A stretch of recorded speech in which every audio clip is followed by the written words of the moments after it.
إياك نعبد وإياك نستعين صدق الله العظيم إياك نعبد اے اللہ ہم تیری ہی عبادت کرتے ہیں،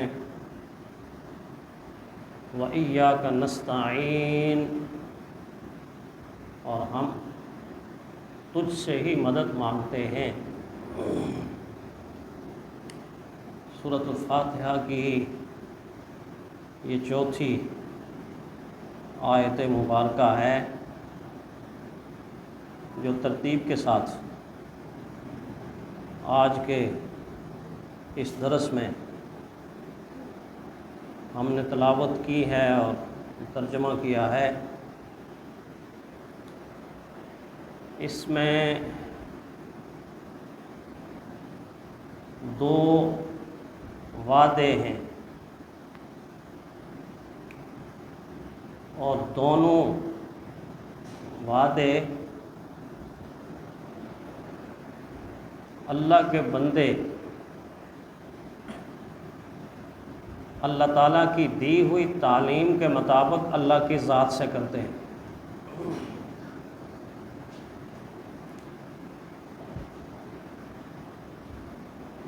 اور شروع ہی سے یہ بات سمجھ لینی چاہیے کہ میرے اور آپ کے دین نے، جو اللہ نے مجھے اور آپ کو دین دیا ہے، اس دین نے وعدے سے متعلق مجھے اور آپ کو کیا تعلیم دی ہیں اور کتنی اہمیت وعدے کی بتائی ہے۔ اتنی اہمیت بتائی ہے کہ میرے اور آپ کے آقا اللہ کے محبوب نے ایک حدیث میں تو اس انسان کے ایمان کی نفی فرما دی کہ جو انسان وعدے کی پاسداری نہیں کرتا، وعدے کی خلاف ورزی کرتا ہے، وعدہ کرتا ہے اس کو توڑ دیتا ہے۔ اتنی شدت کے ساتھ حضور صلی اللہ علیہ وسلم نے چوکنا کیا اپنی امت کو کہ لا دین لمن لا عہد لہ، اس آدمی کا دین ہی کوئی نہیں، اس کا ایمان ہی کوئی نہیں، وہ کسی شریعت پر ایمان ہی نہیں رکھتا، اللہ کی ذات پر ایمان ہی نہیں رکھتا، کہ جو وعدے کی پاسداری نہیں کرتا۔ اب اس سے زیادہ شدت کے الفاظ اور کیا ہو سکتے ہیں کہ اللہ کے حبیب نے یہ کہا، یہ فرمایا کہ اگر وعدہ کر کے توڑتے ہو تو پھر اپنے ایمان کی طرف ذرا نظر کر لو کہ تمہارے دل کے اندر، تمہارے سینے کے اندر ایمان کی روشنی ہے کہیں؟ ایسا تو نہیں اللہ نہ کرے کہ بتی بجھ گئی ہو، اور اگر بتی بجھ جائے تو اس سے بڑی محرومی کوئی نہیں ہو سکتی، یہ سب سے بڑی محرومی۔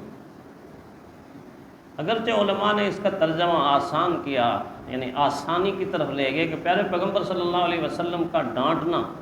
اور حضور صلی اللہ علیہ وسلم کا چوکنا کرنا اور باخبر کرنا اور جھنجھوڑنا یہ ایک خاص انداز کے ساتھ ہے کہ ظاہری طور پر الفاظ سخت ہوتے ہیں لیکن اتنا سخت معنی نہیں ہوتا، معنی کچھ تھوڑا آسان ہوتا ہے، اس میں کوئی تخفیف ہوتی ہے، اس میں کوئی گنجائش ہوتی ہے۔ اس کی مثال جیسے کبھی کبھی بچہ ماں کو تنگ کرتا ہے، بار بار تنگ کرتا ہے، ماں سمجھاتی ہے نہیں سمجھتا، بار بار تنگ کرتا ہے، تو بچے کی اس غلط حرکتوں کی وجہ سے ماں تنگ آ کے بعض دفعہ کہتی ہے دفع ہو جاؤ میرے گھر سے، کہ میرے گھر سے نکل جاؤ۔ ماں کا مقصد ہرگز یہ نہیں ہوتا کہ اس کو ہمیشہ کے لیے میں اپنے گھر سے نکال دوں، لیکن مقصد وقتی طور پہ اس کو ڈانٹنا اور اس پر سختی کرنا کہ یہ تم جو حرکتیں کر رہے ہو، یہ حرکتیں ایک ماں کے ساتھ، ایک والدہ کے ساتھ یہ کوئی حرکتیں کرنے والی نہیں ہے، تو اتنی شرارتیں کر رہا ہے، اتنی شیطانی بن گیا، دفع ہو جاؤ میرے گھر سے۔ یعنی وقتی طور پہ غصے کا اظہار ہے، لیکن بعد میں وہی ماں اگر وہ اس کو کان کھینچ کے دروازے سے باہر بھی نکال دے تو وہی ماں جب غصہ ٹھنڈا ہوتا ہے تو کہتی ہے بیٹا اچھا آ جا، اندر آ جا، واپس آ جا، اس کو چومتی بھی ہے، جولی میں لیتی بھی ہے اور اس پر پیار کا اظہار بھی کرتی ہے۔ نبی اپنی امت کے اوپر اپنے امتی کے لیے ماں سے کہیں زیادہ شفیق ہوتا ہے، مہربان ہوتا ہے۔ حضور صلی اللہ علیہ وسلم کے الفاظ بہت سخت ہیں، اور اس سختی سے ہمیں اندازہ کرنا چاہیے کہ حضور صلی اللہ علیہ وسلم اس معاملے میں کتنے محتاط امت کو کرنا چاہتے ہیں، کہ اس آدمی کا کوئی دین ہی نہیں، کوئی ایمان ہی نہیں، کوئی شریعت ہی نہیں، جس کا وعدہ کوئی نہیں۔ لیکن علماء نے ترجمہ یہ کیا کہ حضور صلی اللہ علیہ وسلم کے فرمانے کا مطلب یہ تھا کہ اس کا ایمان تو ہے مگر کامل ایمان نہیں ہے، جس طرح کا ایمان ہونا چاہیے اس طرح کا ایمان نہیں ہے۔ وہ دین پر تو ہے مگر اس طرح نہیں کہ جس طرح دین اور شریعت اس کو حکم دیتے۔ گویا ایسا نہیں ہے کہ وہ ایمان سے نکل گیا یا دین سے نکل گیا یا شریعت سے نکل گیا، لیکن ہے تو اندر ہی ہے، لیکن اندر رہتے اس کی حالت کیا ہے کہ حضور فرماتے ہیں کہ تمہاری یہ چیزیں ساری کی ساری ان کی کوئی حیثیت نظر نہیں آتی۔ اگر ایمان ہوتا تو ایسا نہ ہو۔ اتنی تاکید کی گئی ہے وعدے سے متعلق۔ پہلی بات تو یہ ہم نے سمجھی کہ وعدہ بندے کا بندے سے ہو یا بندے کا اپنے خالق سے ہو، اس کا نبھانا، اس کی پاسداری کرنا، اس کو پورا کرنا، یہ ایسا ہی فرض ہے کہ جس طرح اہل ایمان پر نماز فرض ہے، روزہ فرض ہے، استطاعت رکھنے والوں پر حج فرض ہے، نصاب رکھنے والوں پر زکوٰۃ فرض ہے، جس طرح باقی فرض چھوڑنے پر مواخذہ ہے، پکڑ ہے، اس طرح وعدے کو توڑنے پر بھی مواخذہ ہے، پکڑ ہے۔ قرآن حکیم نے دوسرے مقام پر اور چوکنا کر دیا، اوفوا بالعہد، وعدوں کو پورا کرو، پورا کرو، پورا کرو، ان العہد کان عنہ مسئولا۔ دیکھو قیامت کے دن اللہ تعالیٰ تم سے وعدے کے بارے میں پوچھیں گے، سوال کریں گے۔ قرآن یہ کہہ رہا ہے۔ تیسرے مقام پہ دیکھیں، یا ایھا الذین آمنوا اوفوا بالعقود، اے اہل ایمان اپنے وعدوں کو پورا کرو، قسموں کو پورا کرو، جو تم ایک دوسرے کے ساتھ معاملات کرتے ہو، اور وعدہ پورا کرو، پورا کرو، پورا کرو، کہیں ڈیل نہیں دی، چھوٹ نہیں دی۔ اتنا اہتمام کے ساتھ سمجھایا کہ وعدے کو پورا کرو، جو وعدہ تم اپنے اہل ایمان کے ساتھ کرتے ہو، انسانوں کے ساتھ کرتے ہو، بندوں کے ساتھ کرتے ہو، پڑوسیوں کے ساتھ کرتے ہو، دوستوں کے ساتھ کرتے ہو، ان وعدوں کو پورا کرو، مگر نہ انجام یہ۔ رک کر ایک بات سوچیں،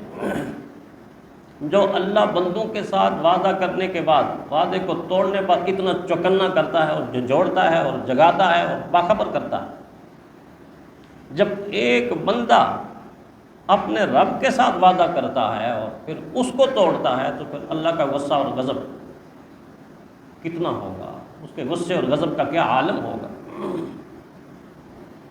اور وعدہ بھی کون سا وعدہ؟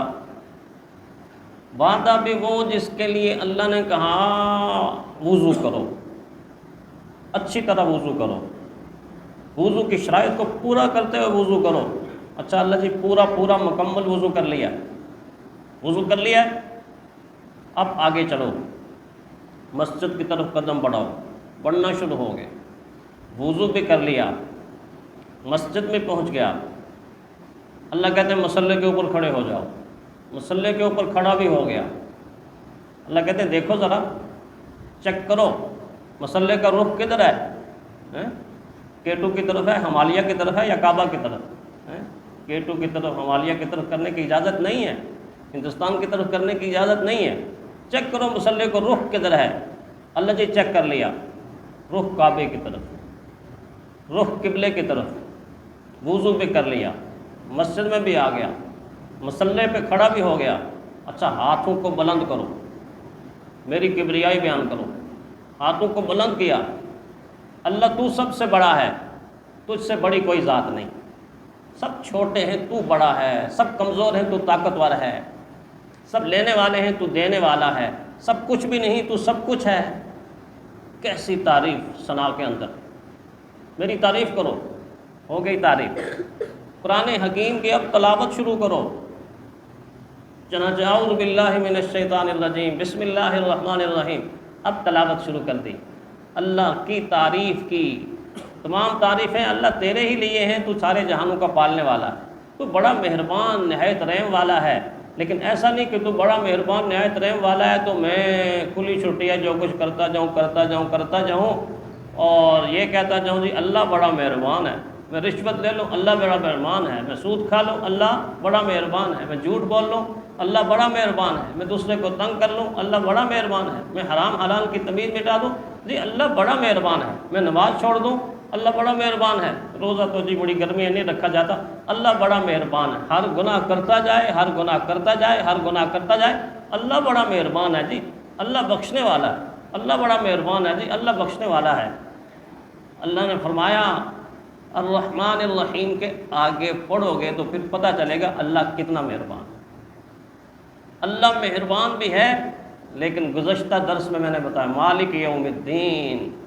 ایک نہ ایک دن اس کی عدالت میں تم تنہا کھڑے ہوگے، نہ امی ہوگی نہ ابو ہوگا نہ بھائی ہوگا نہ بیوی ہوگی نہ اولاد ہوگی نہ دوست ہوگا نہ کوئی معین ہوگا نہ کوئی مددگار ہوگا نہ کوئی مشورہ دینے والا نہ کوئی وکالت کرنے والا نہ کوئی چھڑانے والا